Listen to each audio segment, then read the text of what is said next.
Buenas tardes, hermanos. Vamos a reiniciar esta lección. Estábamos hablando sobre la escatología y vamos a hablar sobre otros dos asuntos de la escatología. Voy a poner aquí el PowerPoint que estamos manejando para que ustedes puedan verlo.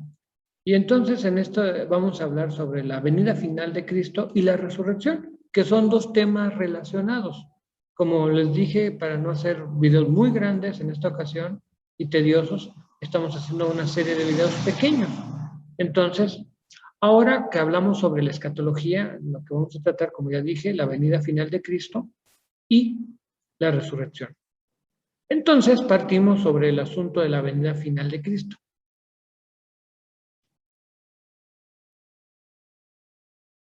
Y cuando hablamos de este asunto, un asunto acerca del cual hay diferencia de opiniones y de hecho podemos hablar de premilenialismo histórico, dispensacionalista, postmilenialismo, y amilenarios, entonces todas estas posturas, pero obviamente queremos decir que una cosa importante es que y que enseña en los Testamentos que Cristo va a venir. Y sobre cuándo o cómo debería haber cierta tolerancia o debería manifestarse tolerancia. ¿Por qué? Porque los creyentes serios en Cristo creen que va a venir. Hay diferencia en opiniones entre cuánto sea antes, después, y eso desde la perspectiva de cómo interpretan un texto en Apocalipsis, que algunos lo consideran como una doctrina, el milenio. Pero el punto es que en nuestra postura hermenéutica, tú no puedes construir una doctrina de un texto. Entonces ahí sí habría que discutir un poco de eso, pero yo creo que eso tiene que ver más con la apocalíptica que con la escatología, como le explicaba hace rato a un grupo de estudiantes. Hay una diferencia entre la apocalíptica como método comunicativo del Nuevo Testamento y del Antiguo y la escatología. La escatología la encontramos en todos los libros de la Biblia. Y en la escatología del Nuevo Testamento, una verdad fundamental es la venida de Cristo. Entonces, queremos abordar con cautela esto y con cuidado y respeto hacia todos los demás y vamos a hablar sobre la venida final de Cristo. Una cosa que es elemental, fundamental y cierta es el asunto de que Cristo regresará. O sea, si hay, yo creo que puede haber diferencias de opiniones en cuándo y cómo, pero en lo que no podemos tener diferencias es en decir que la venida de Cristo es un hecho. De hecho, es algo que el Nuevo Testamento enseña, se enseña en los evangelios, se enseña en las cartas paulinas, se enseña en las cartas generales, el hecho de que Cristo regresará. Todas las clases de escritores del Nuevo Testamento, los primeros y los últimos, evidentemente miraron hacia adelante al retorno de Cristo y consideraron esta esperanza como basada en una promesa de Cristo mismo, antes de que Él se fuera. Él dijo que iba a regresar, y de hecho, por ejemplo, cuando lees el primer capítulo de Hechos, los ángeles le dicen a los discípulos que porque están mirando al cielo, que no se queden mirando al cielo, que este Cristo, así como lo vieron ir, así regresará. Entonces, y eso concuerda muy bien con lo que Jesús dijo en los evangelios sinópticos. Entonces, el hecho del regreso de Cristo es un asunto fundamental. Cristo regresará. Y entonces tenemos que decir, bueno, si va a regresar, ¿cuál será el propósito de su venida? Y ahí, pues podemos describir algunos asuntos y que quizás algunas teologías no coincidan, pero el Nuevo Testamento enseña lo siguiente. Vendrá al mundo a juzgarlo. Una de las cosas que algunas personas han dicho que es que va a venir para que todo el mundo salve. En realidad, cuando Jesucristo venga, ya no habrá oportunidad. El propósito principal de la primera venida fue el salvar al mundo, no juzgarlo. Eso fue lo que enseña. Pero el propósito fundamental de su regreso será para juzgar al mundo es un motivo obviamente para el arrepentimiento hoy. Hoy se debe arrepentir las personas, hoy deben recibir a Cristo. ¿Por qué? Porque cuando Cristo venga ya no vendrá para salvar, sino para juzgar. Y claro que el método en que Dios quiere salvar el día de hoy es a través de la predicación. Si este plan falla, Dios no tiene otro plan que el que hubiese revelado al hombre. O sea, si una persona no recibe a Cristo como Señor y Salvador hoy, lo único que le espera es el juicio. Cuando Cristo venga, no habrá oportunidad, más oportunidad. Otra verdad fundamental acerca de su venida, del propósito de su venida, es que Él viene para consumar su reino de mediación. Durante todo este tiempo, desde que Cristo fue a la cruz y ascendió al cielo, Él está sirviendo como mediador. Eso lo enseña Hebreos y en Timoteo, en 2 Timoteo, dice que solamente hay un mediador entre Dios y los hombres, Jesucristo, hombre. Y vean, su reino de mediación. O sea, simplemente terminará, llegará al fin y para anunciar el reino eterno. En el reino eterno de Dios ya no hay oportunidad para arrepentimiento. Será la muerte conquistada, se dará la segunda venida de Cristo, se dará la resurrección de los santos, el juicio, la consumación y la iniciación del reino, y es la introducción del reino eterno de Dios. Entonces, viene para anunciar el reino eterno de Dios. Otro asunto que tiene que ver con el propósito es que Cristo viene a levantar y a juzgar al mundo. Él viene a levantar a los muertos y a juzgar al mundo, que es algo que se enseña tanto en Juan como en Pedro. O sea, ¿qué sucede? Pues viene a levantar los muertos, o sea, buenos y malos. Y viene a juzgar el mundo.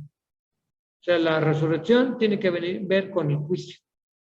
Más adelante vamos a hablar un poquito más de la resurrección, pero en este caso apuntamos eso, según 2 de Pedro 3, 12 y 13, Apocalipsis 21, 1. No son los únicos pasajes, pero sí enseñan precisamente esa realidad. Otro asunto,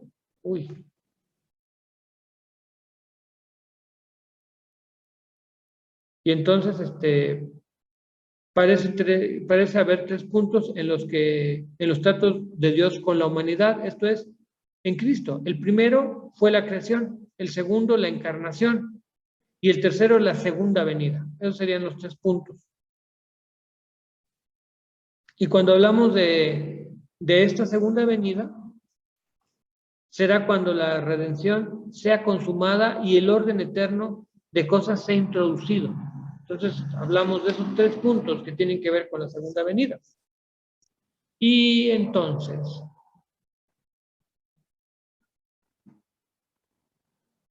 tenemos que hablar del tiempo de su venida.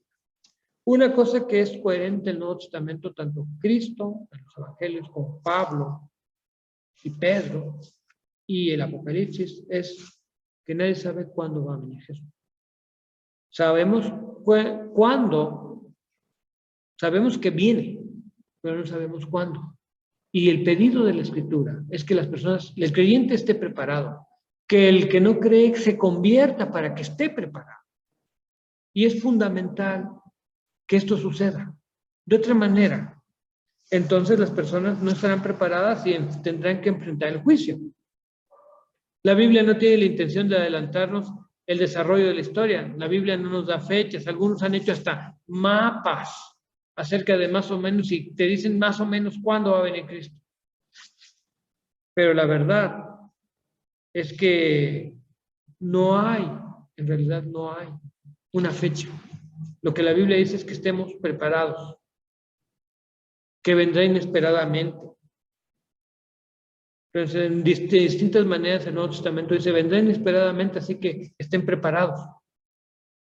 Y eso es fundamental. Cuando hablamos de la segunda venida de Cristo, estamos hablando de que es un hecho, de que su propósito es juzgar a la humanidad entre sus propósitos y que introducir el reino eterno y que no sabemos cuándo. Si alguien espera decir, sí, fíjate que va a venir el 2022, entonces tú chútate todo el 2021 tranquilo, haciendo lo que te pegue la gana, pero el 2022 te me pones listo, porque va a venir Cristo. Eso nadie sabe cuándo viene. y por lo tanto todos debemos estar listos. Y como dijera uno de nuestros profesores en el seminario, sea que Cristo venga o sea que vayas tú, debes estar listo. Porque igual nadie sabe cuándo va. Entonces estamos hablando de la venida y ahora vamos a hablar de la resurrección, que es algo que tiene que ver con la venida.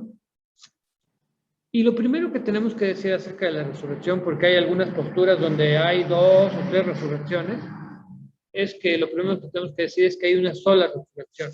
La Biblia parece indicar que hay una sola resurrección. Sí es cierto que está planteado o dicho de distintas maneras con distintas figuras, pero hay una resurrección general que tiene que ver con la segunda venida de Cristo, que incluye a justos e injustos, según Daniel 12, 2, y otros pasajes del Nuevo Testamento.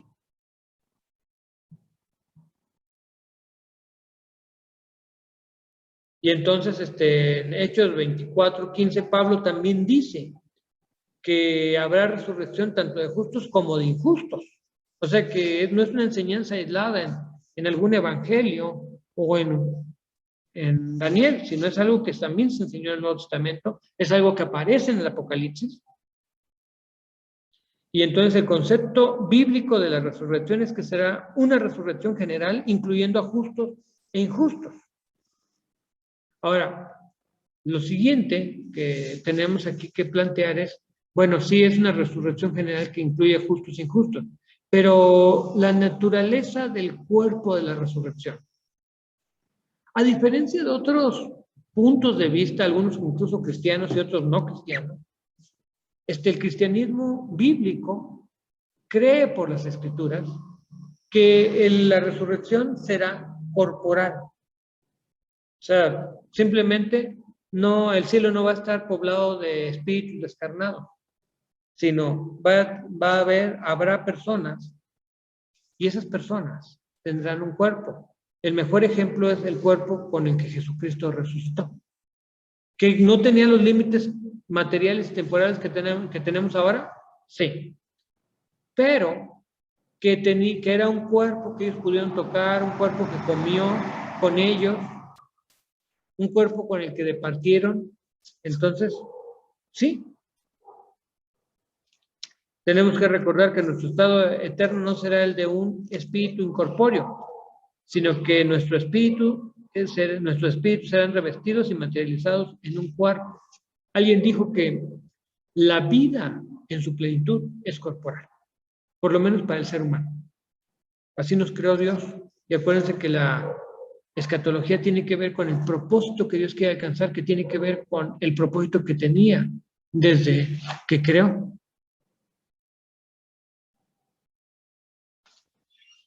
Entonces, también hay que recordar que la resurrección, el cuerpo de la resurrección, será una continuación del cuerpo actual. Así como Cristo, el cuerpo de Cristo con el que resucitó, continuaba su cuerpo con el que había vivido y le daba identidad y sentido.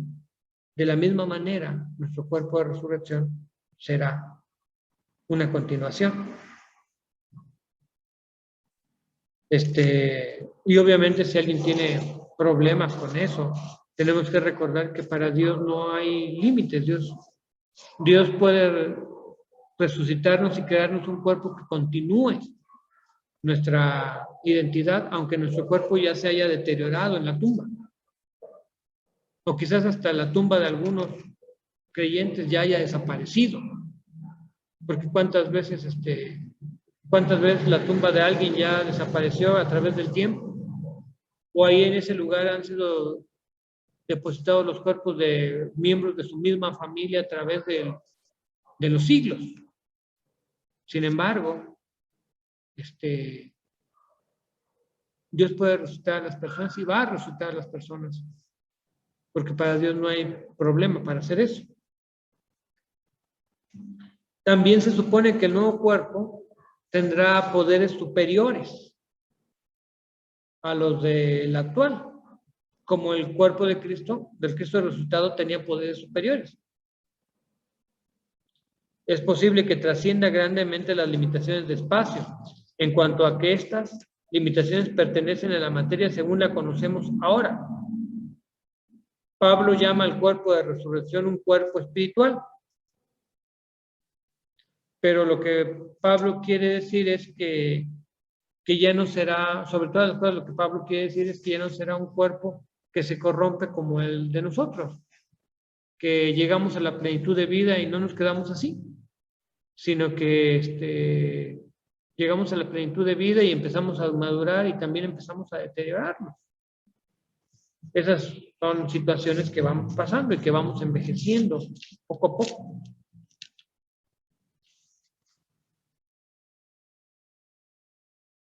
Ahora, cuando alguien dice, bueno, ¿y qué pasa con las personas que no han creído en Jesucristo? Obviamente, la Biblia no dice nada de eso. Lo que sí dice es que tendrán un cuerpo y que continuarán su existencia en el infierno. Pero no se nos dan más detalles. Entonces, en ese punto, y ahí donde la Biblia no da detalles, podamos suponer que tendrán un cuerpo como nosotros, como los creyentes.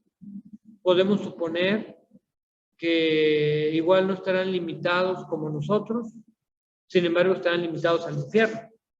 Entonces, cuando hablas precisamente de todos esos aspectos, aquí vamos a enumerarlos. Será un cuerpo material, será una continuación del cuerpo actual, el nuevo cuerpo tiene poderes superiores a los del viejo, y lo otro, en cuanto a los seres, a las personas que no han creído en Jesucristo, pues no se nos dan mayores detalles. Entonces ahí sí podemos suponer. Pero si alguien me dice, bueno, sí, es lo que usted dice, es una suposición con base en lo que se dice del cuerpo de los creyentes, pero no necesariamente es una suposición basada en evidencia.